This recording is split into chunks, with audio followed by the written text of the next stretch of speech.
ఎవరో రిజిస్టర్ చేసుకున్న పార్టీని వైసీపీ కబ్జా చేసిందని మండపేట నియోజకవర్గం జనసేన ఇన్ఛార్జ్ వేగుళ్ల లీలాకృష్ణ మండిపడ్డారు. వైసీపీకి జనసేన గురించి, పవన్ కళ్యాణ్ గురించి మాట్లాడే అర్హత లేదని ఆగ్రహం వ్యక్తం చేశారు. అధ్యక్షుడే లేని వైసీపీ జనసేన పార్టీ గుర్తింపు గురించి మాట్లాడడం హాస్యాస్పదమని ఎద్దేవా చేశారు. దొంగ ఓట్ల గురించి సీఈసీకి ఫిర్యాదు చేయగానే వైసీపీకి వణుకు పుట్టిందని అన్నారు. ఓటమి భయంతో ఎంపీ విజయసాయిరెడ్డి ఏం మాట్లాడుతున్నారో ఆయనకే అర్థం కావడం లేదని విమర్శించారు.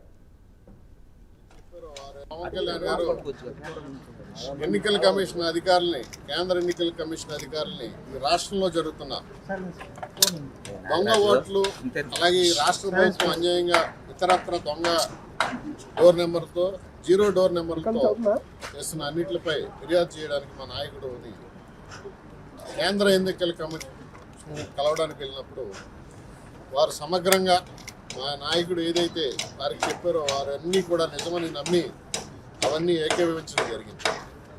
కానీ ఈ విషయాల్ని తట్టుకోలేని ఒక వైసీపీకి నాయకుడు, వైసీపీకి పార్టీకి చెందిన రాజ్యసభ సభ్యుడు విజయసాయిరెడ్డి గారు నిన్న ఏం మాట్లాడాడో మీరందరూ చేశారు. ఒక గుర్తింపు లేని పార్టీని ఎందుకు పిలిచారో, ఒక గుర్తింపు ఉన్న పార్టీని పిలవాలి కదా అని చెప్పి ఆయన ప్రశ్నించడం జరిగింది.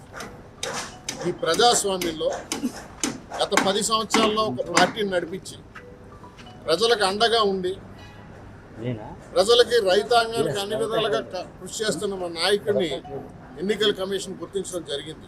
అందుకే మాకు గాజు గ్లాస్ గుర్తించడం జరిగింది. లెక్కలు రాసుకుని గుమస్తాగాడికి ఒక అకౌంటెంట్ జగన్మోహన్ రెడ్డి ఇంట్లో గుమస్తాలు రాసి ఇసుక దొంగతనం, మట్టి దొంగతనం, గుమస్తాలు రాసి దొంగతనం చేసే దొంగనా కొడుకులకి ఏదైతే ప్రజాస్వామ్య విలువలు ఎందుకు తెలుస్తాయి?